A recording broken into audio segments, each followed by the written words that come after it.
Good day to you. This is Leadership TV News at noon. I am Cynthia Onwad. The Benue State Commissioner for Information, Culture and Tourism, Matthew Abu, who was abducted at his residence in Zakibiam on Sunday, September 24, 2023, has regained his freedom. Credible sources who do not want their name in print disclosed that Abu's abductors released him in the early hours of Thursday, October 5th, and have already been reunited with his family.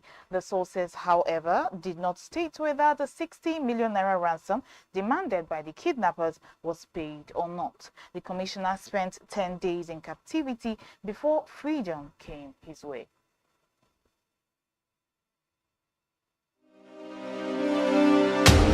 A minister of Balarabi slumped the ministerial screening on Wednesday says exhaustion was the cause of his collapse while appearing before the Senate. Recall that President Bola Tinubu on Tuesday wrote the Senate seeking the confirmation of Balarabi along two other ministerial nominees, Jamila Ibrahim from Kwara State and Ayodele Olawande from Ondo State. Speaking with journalists after the incident, Vanguard reports that Balarabi said he was exhausted.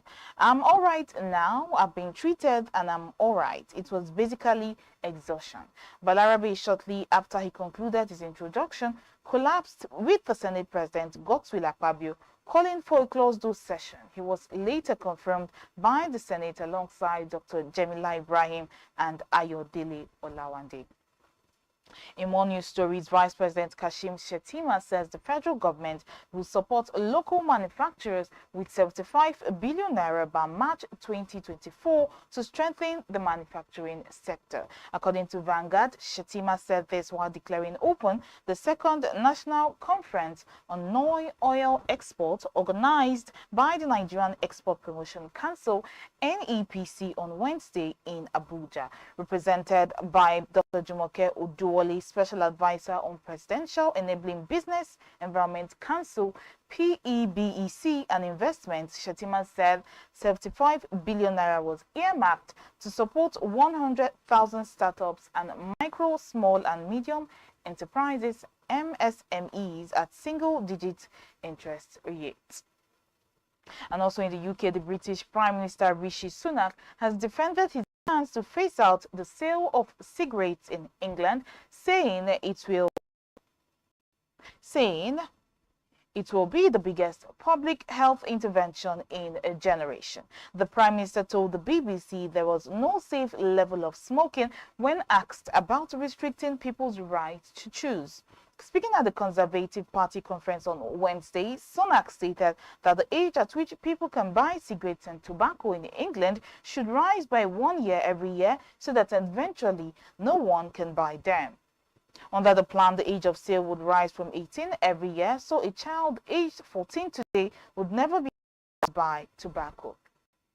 And also, a report from the World Bank has said the Nigerian naira is among the worst performing currencies in the African continent, Vanguard reports. According to the Global Bank, the naira weakened by nearly 40% against the United States dollar since it was devalued in June. It made this known in its report titled Africa's Pulse, an analysis of issues shaping Africa's economic future, October 2023, volume 28. It stated, so far this year, the Nigerian naira and the Angolan kwanza are among the worst performing currencies in the region. These currencies have posted a year-to-date depreciation of nearly 40%. The weakening of the naira was triggered by the central bank's decision to remove trading restrictions on the official market. For the kwanza, it was the decision of the central bank to stop defending the currency as a result of low oil prices and greater debt payments. It noted that parallel exchange market rates are also compounding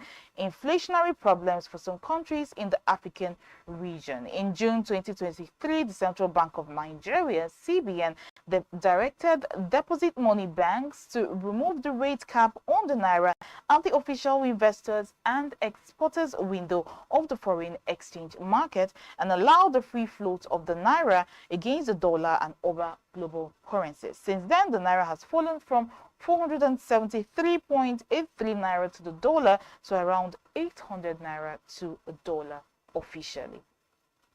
And now moving to some sports news. Newcastle enjoyed a dream return to the Champions League at St. James Park as Paris Saint-Germain were humbled in a 4-1 victory for the Magpies on Wednesday. Miguel Almiron, Don Brown, Sean Longstaff and Fabian Shaw scored the goals as Newcastle made their first home game in Europe's elite competition for 20 years a night to remember.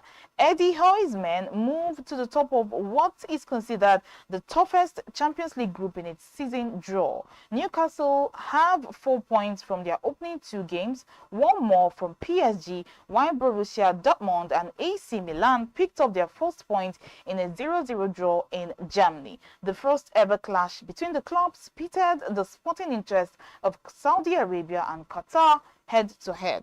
A Saudi takeover 2 years ago has transformed Newcastle's fortunes in similar fashion to how the influx of cash from the Middle East has made PSG the dominant force of French football over the past decade.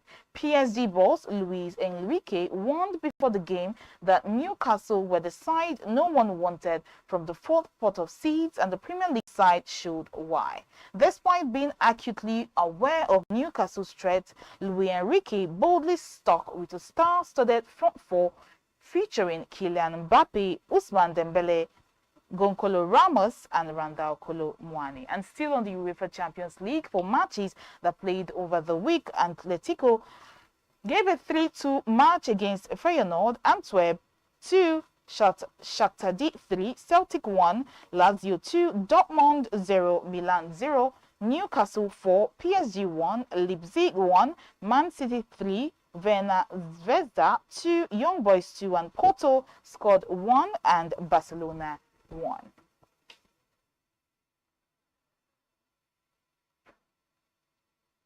And that's it from the sports segment here on Leadership. Thank you so much for watching. For more news stories, log on to our website www.leadership.ng. Many thanks for watching. Have a good day. Thank you for watching. For sponsorship and advert placements, please contact 080-3688-6158. Last Word Leadership Podcast Studio. You have the